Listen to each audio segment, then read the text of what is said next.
Welcome to our channel. Today we how to withdraw from Substack publications and manage custom domains, full guide step by step clearly.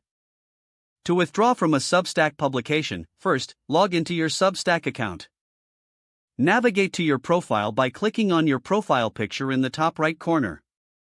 Select the publication you wish to withdraw from the drop-down menu. Once on the publication page, look for the Settings option in the left sidebar. Click on the Settings tab to access the publication settings.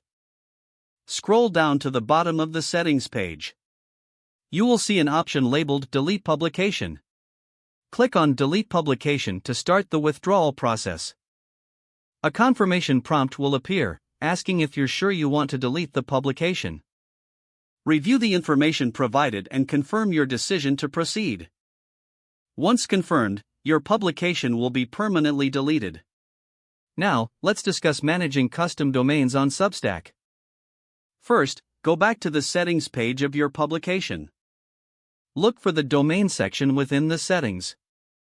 Here, you'll have the option to set up a custom domain for your publication. If you already have a domain, click on Add Custom Domain. Enter your custom domain in the provided field without any prefixes like www. After entering your domain, click Next. You'll need to verify your domain ownership. This typically involves adding a TXT record to your domain's DNS settings. Access your domain registrar's website and log into your account. Locate the DNS settings for your domain.